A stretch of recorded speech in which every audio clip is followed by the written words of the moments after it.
Welcome to AFSPA Talks, a production of the American Foreign Service Protective Association.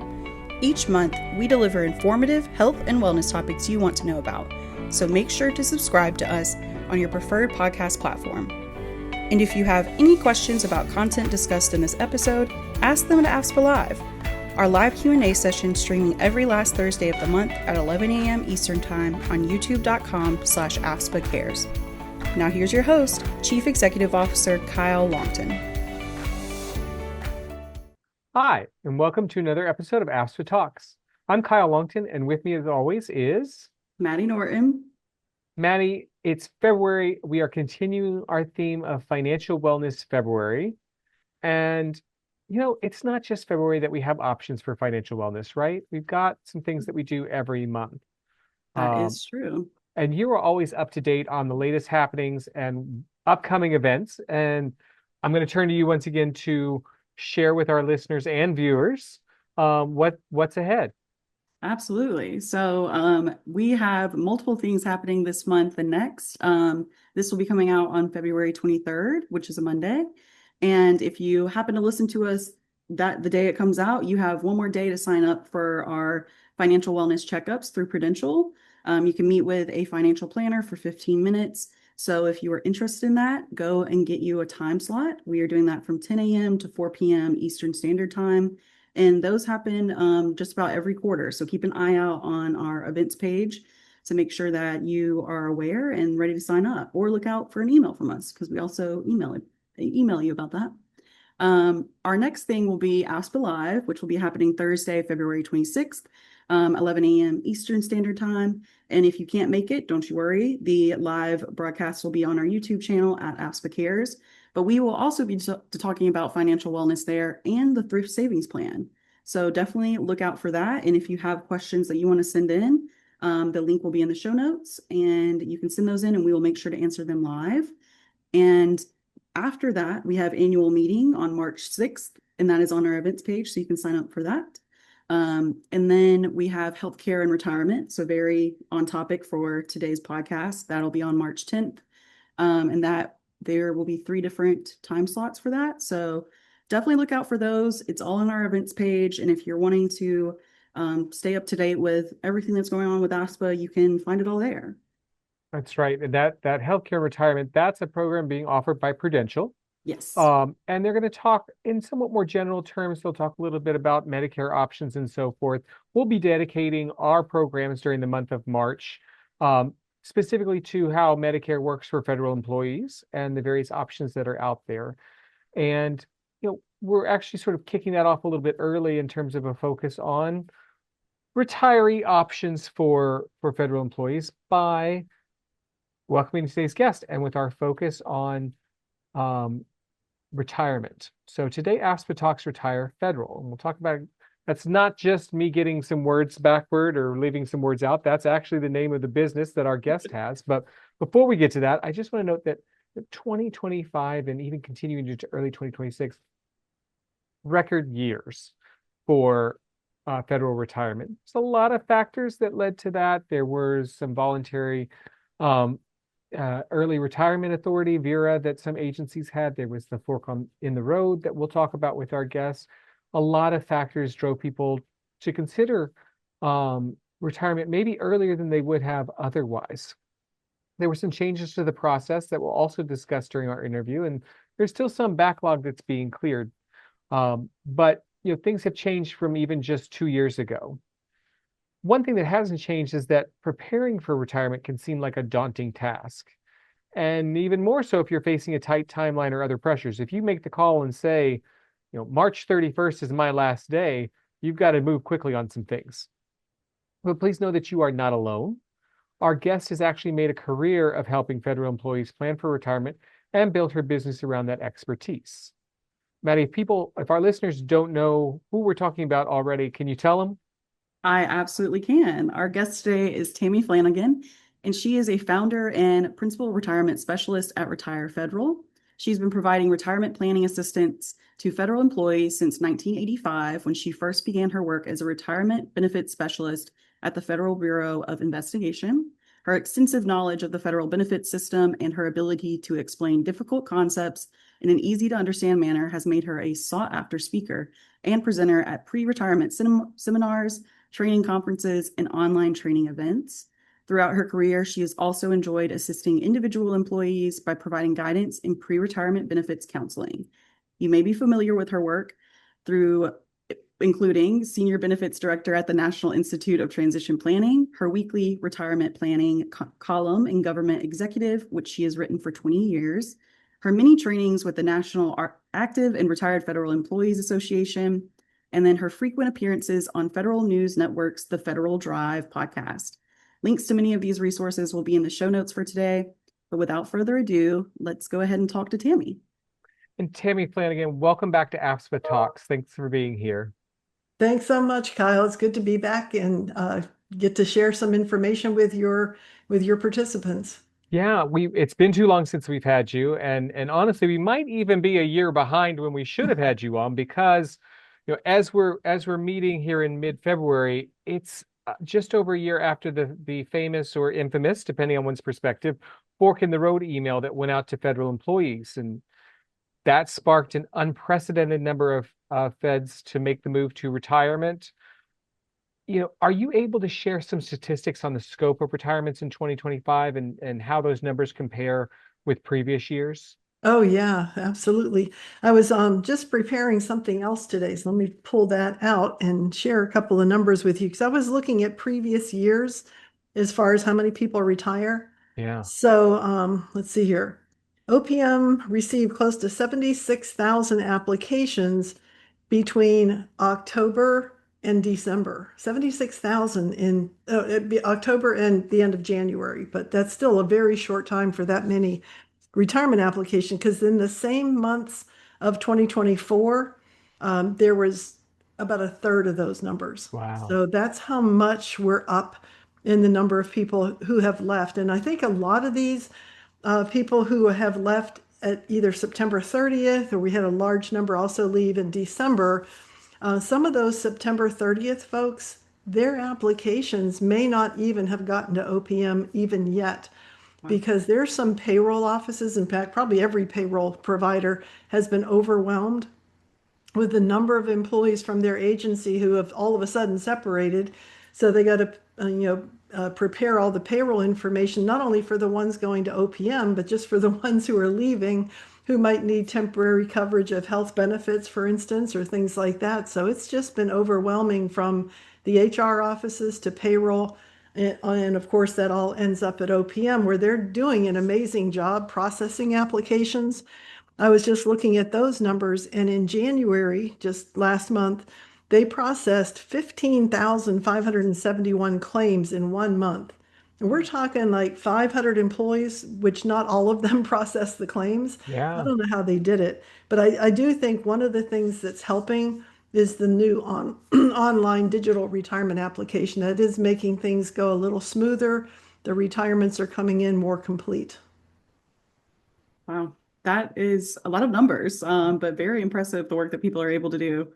And I know a lot of our listeners would like to hear about the federal retirement process and how it was before 2025 and how is it designed now? Yeah, well, thanks, Maddie. It's nice to meet you today as Yeah. well. So I'm happy to be here with you. And yeah, so the retirement process starts, of course, with the employee deciding it's time to go, right? Now, last year they had a lot of an incentive to do that because of that deferred resignation period where they don't have to work, yet they're still Right. getting paid. And that was a pretty lengthy period of time. So we certainly had huge numbers of employees who took advantage of that. Now, these days, I guess since June, most agencies have now reverted or converted to the online retirement application, which is a digital way of completing your retirement application that goes from the HR office. When you tell them you're ready to retire, they send you the password to get into that system, and you start answering the same questions pretty much that you would have answered on the paper application. However, you've got some checks and balances. So if you don't answer a question, it's not going to get a little check mark next to it. So we have less chance of employees leaving out the important details or answering all of the questions, which used to hold up a lot of the claims, believe it or not. So once the employee's finished, it goes back to HR. The HR summarizes that employee's service and they'll send it back to the employee to verify that that is in fact their service history. So there's another checks and balance that we didn't really have before, at least not as complete. So now we can pretty much be more accurate in the way that those applications end up at OPM as far as making sure that every agency I worked for, every time I switch from full-time to part-time, all of that's now going to be much more clearly and accurately documented with this new system. So a lot of these claims that are coming to OPM that way, this digital application, they can be processed quicker and more accurately, especially for those employees who haven't had the career where they worked, 5 different agencies and left and came back 6 different times and had 2 former spouses. So if it's just a very clean federal career, where I started in 1992 and I left in 2026, worked full-time for the same agency, one spouse the whole time, those can get through pretty quickly because there's not a whole lot of extra things that need to be done. But the problem with some of these cases, especially the ones that have gotten to OPM, but they're still taking a long time, is because they might have retired under the old civil service system, which, believe it or not, is not the majority of cases. In fact, I believe there's 1 or 2 specialists at OPM who are in charge of processing those cases. So if that gets backed up, those employees who are working on them just have to work their way through that. So if you have something like that, or if your CSRS offset, that has to interface with Social Security. If you've gone through a divorce, it has to go to the court order benefits branch as part of the processing. So all of those things that add into that can take more time. And so we might be looking at processing time for one person as they get their first check on time, where you can look at the next person and it's going to take them 6 to 8 months before their claim is finalized. Those are the ones that come to me because they're saying, what's going on? What can I do? Or they get their claim and there's an error or there's something they don't understand. I appreciate that you laid out some nuances that I hadn't considered, particularly those retiring under the old system. Mhm. And I know it's a small number, but as you pointed out, it's a small number who can still process those claims because we're talking more than 40 years ago since Yes. that change took place. So, okay, well, and since we're focused on retirement and we've got the process, or at least what the process might be for people, making the decision to retire for most people isn't as simple as just responding to an email or getting tired of a commute, not wanting to put up with a boss, or wanting to spend more time traveling or with your family. But there's more considerations that go into it. There's a lot of pieces, I guess, people are considering. And you've been helping people make those decisions at the right time for more than 4 decades. And that's what you built your business around, Retire Federal, That's and right. specifically for those in the federal government. It's right there in the name, right? Yep, a So very niche audience. yeah, we understand that here. Yeah. Yeah, you too. You have that too. So before we go further, can you give us a little background on Retire Federal? Oh, sure. Yeah, I actually didn't start out with my own business. In fact, when I used to work for the FBI 4 decades ago, and I left during the first transition or right after the first transition because not only was that happening, but I was starting a family at that time. So my goal was to leave federal service till the kids got into school, and then I would come back and finish my career like most federal employees might do. But at the time I left, there was this need for people to understand not only the new FERS system, but I think a lot of employees didn't understand or didn't know that they didn't understand their own civil service system. So this idea of having pre-retirement classes became very popular in many, many agencies. And there weren't enough specialists out there who could fill that need to actually teach. You might know how to counsel an employee, but you may not know how to teach it, which I had done some of that while I was still at the Bureau. So I spent most of those 40 years teaching pre-retirement, mid-career planning, new employees that are just coming on board about their retirement and insurance benefits. What prompted me to start my own business was moving to Florida, and also the pandemic was part of this because I didn't want to keep traveling back and forth to where most of my seminars were in the DC area, and now I'm in Florida. So I'd always thought about this, but I just didn't have the nerve to do it. So about 12 years ago, I took on my first client thinking no one's going to pay me for this information. They should be getting this from HR for free because I'm not a financial advisor. I'm not a lawyer. I'm not none of that. I'm just a benefits specialist like any agency has. Well, I found out that in some cases, the agency benefits offices were lacking experience. That can be a problem with somebody with a complicated career history, or they just didn't have somebody dedicated to that job. So there was a need for employees who had those complicated cases or who had lots of questions that they didn't understand to be able to sit down with someone who could explain that to them, show them the pros and cons of any decisions they have to make. And there's a lot of decisions you make when you retire that can be pretty much lifelong commitments, whether it's a survivor benefit or, applying for Medicare and those kind of things that people just don't fully understand the whole big picture of that. So, like I said, about 12 years ago, I started this thinking it wasn't going to last, but it's gotten busier every year. And last year we were swamped I with the bet. deferred resignation program. We just, my assistant, who I had to hire because I've been busy, she was going to quit. She goes, I only wanted to work part-time. And Right. we were having, every day dozens of people contacting us to see if they can get some information. Right. No And surprise. I think that's really important, especially since you have the particular knowledge of the federal system and how retirement works, because it's completely different from how normal people would retire. And I Absolutely. think that's what makes you different from, like you said, lawyers or, financial advisors.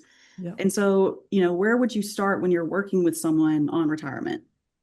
Well, we first start by gathering the data because since I'm no longer in the federal government, I don't have access to the employee's personnel records. So we give them a list. You got to bring us proof of where you worked and when you worked there, Right. what retirement system you were under, whether you always worked full time or did you ever have different work schedules, that will play a role in your retirement. So we make sure we have all the data that we can prove not only to the employee or to me, but also to OPM in case there's a problem down the road. I've got all of that here. So if somebody comes back, which has happened several times, and says, I didn't get credit for, I had one guy who didn't get credit for 17 years of his career. And you can imagine that his retirement went from 35 years down to, an MRA plus 10 with an age reduction. So luckily, I had all that data. We could clearly show that to OPM, and it took a little while, but we got it fixed, and he's now getting his full benefit that he's earned. But I don't think a lot of folks don't understand that you need the evidence. Working at the FBI, we lived on evidence. Well, that's true in benefits too. To prove your point, you have to have the proof of that service, so that you can show here's where I started, here's where I left. Because, a lot of people will tell me I worked on this date or I left on that date, and they're not really recalling those exact dates. So I only rely on those documents that people provide. And of course, we also want Social Security information from them, their TSP statements, so we can put all of that together, which we do it on a spreadsheet, and show them here's your net income. You don't care about we show them the gross, but it's more important to show someone their net income after insurance, after tax withholding. And here's those three checks, from Social Security, from OPM, and then also potentially from your TSP savings so that you can see clearly that this income you're going to have in retirement might be as much in many cases as you had net income coming in your paycheck every month.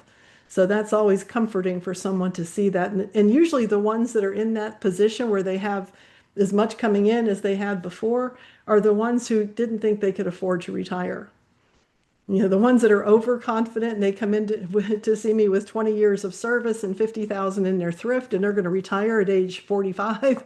They're the ones that are overconfident, and then we have to provide them a wake up call. And yeah, I've talked many people off the ledge of leaving federal service too early before they had a real plan in place. I've definitely heard stories about both, including people saying I don't have enough money to retire, and it turns out they'd be making more in retirement, like you said, than they're making in active service. Absolutely. And you talked about sort of the financial aspects and balances and Social Security statements and so forth.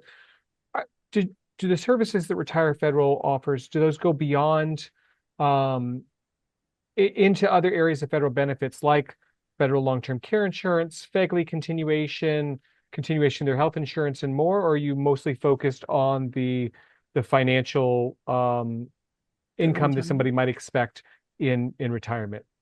Yeah, it depends on the time of the year. It seems like in the fall around open season, we get a lot of people not only just wanting help with their health insurance decisions, it's more so the people who are either turning 65 or they have just retired and they're over 65 and they have no idea.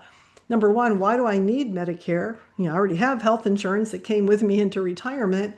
And then secondly, if I sign up for Medicare, am I in the right health plan?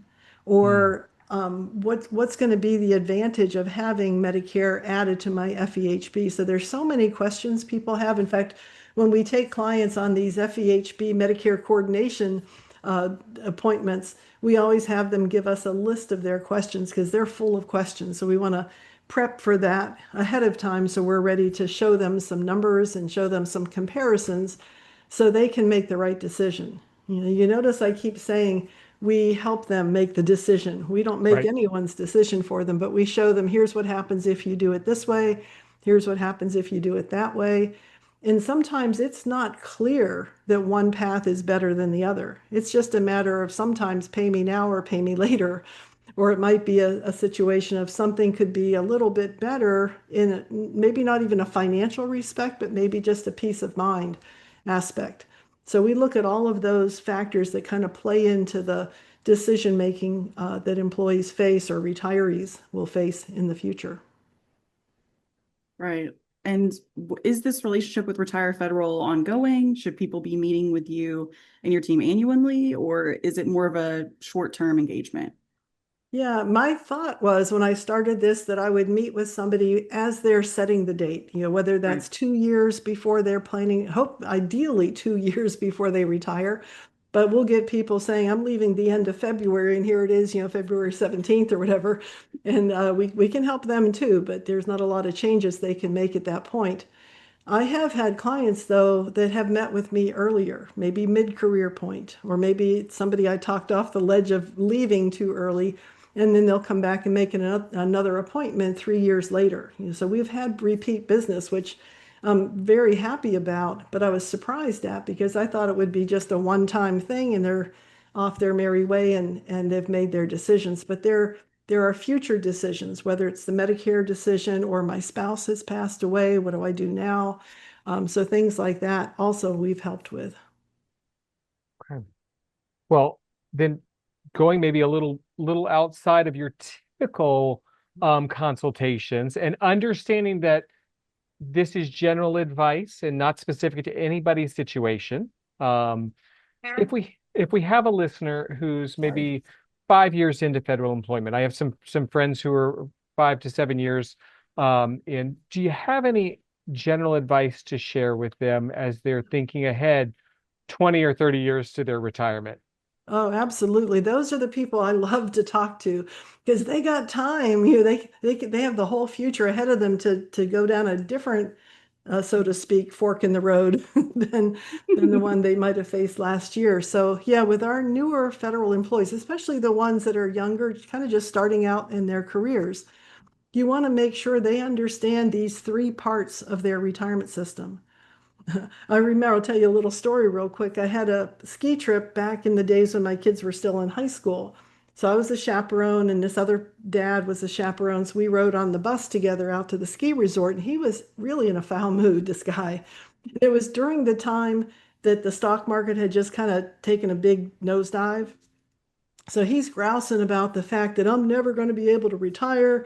My TSP account just, hit the bottom, and I don't know what I'm going to do. And I said to him, I said, well, at least you have a retirement benefit, a pension. And he says, no, I don't. I'm under the new retirement system. We don't have any of that. I said, yes, you do. He says, no, I hate to tell you, I don't. And of course, he didn't know what I did. So I said, so I got out, whatever piece of paper I had, and I showed him. I said, here's your TSP, but you also have this piece of retirement that's a defined benefit pension plan. And I showed him how his salary played into his service and how that was, and he had no clue what that was. And he still didn't believe me. He says, I think you're thinking about the old system. And I said, no, I said, you go to work, you call your HR office and tell them you want a retirement estimate. And boy, the next week he saw me and he was so happy. He's like, you were right. I do have a retirement benefit. And so with our newer hires, and he wasn't even a new hire, he'd been 20 years on the job and didn't know that. Had not, a lot of people don't pay attention to what's coming out of their paycheck or what benefits they have. They're so involved in the day-to-day work that they Yeah. do, which I can understand. But with the newer hires, I want to make sure that they understand how that documentation is so important. Even if they leave federal service after 5 or 10 years, take with you, if nothing else, the document that shows here's the date I started. Normally that's a personnel action statement, SF50 as we call it. Keep that, keep the last one when you resigned or when you retired, keep that one that shows the last date on the job.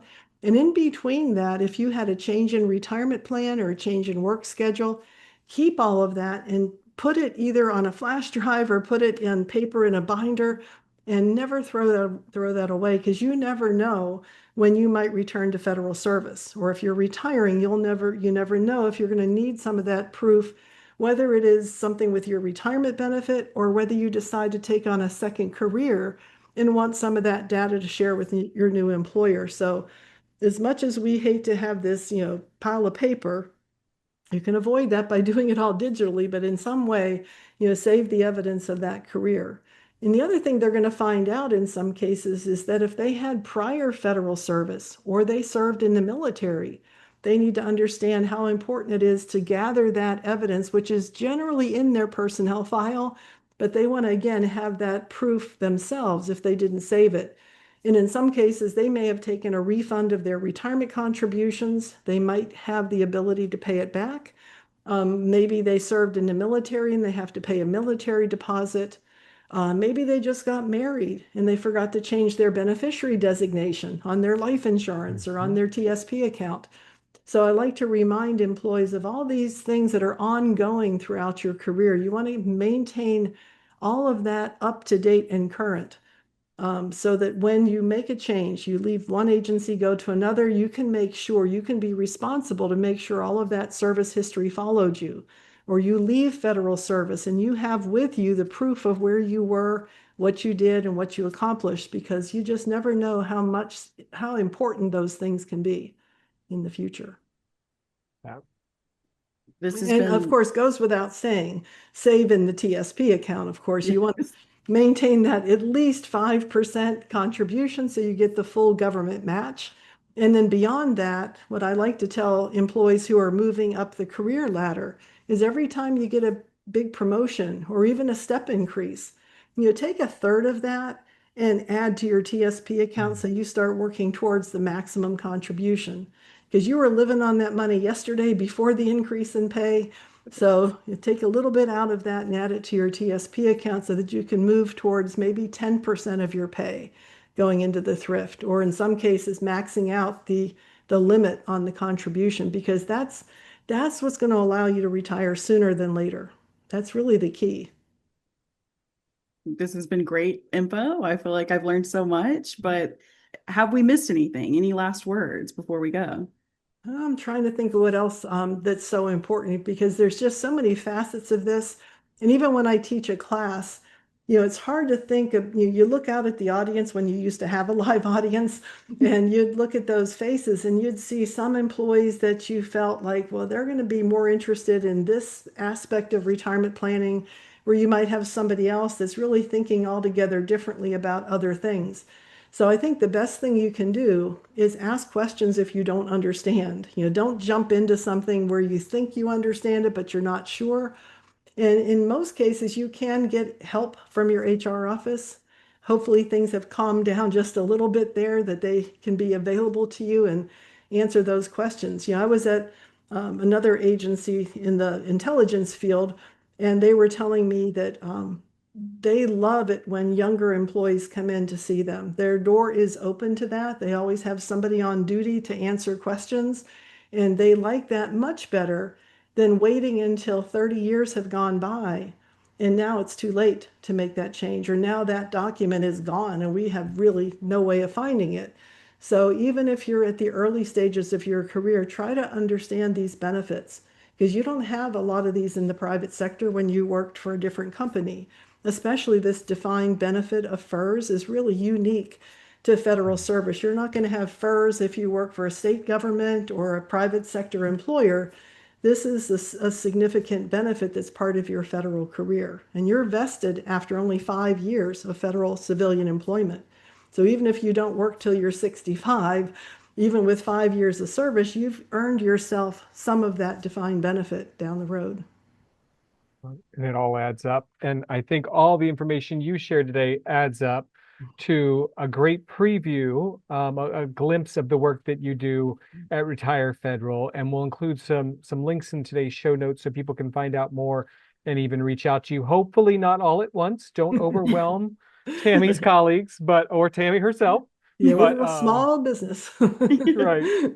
That's right. But Tammy, thank you so much for joining us today and sharing your expertise with us. Well, thank you, Maddie and Kyle, and I appreciate being here, and it's good to see you both again.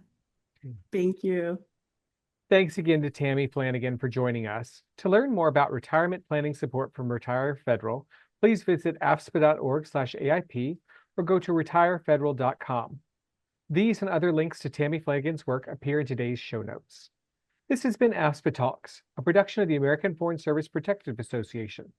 All information offered in this podcast is meant to be educational. The views expressed by the hosts and guests do not necessarily represent AFSPA.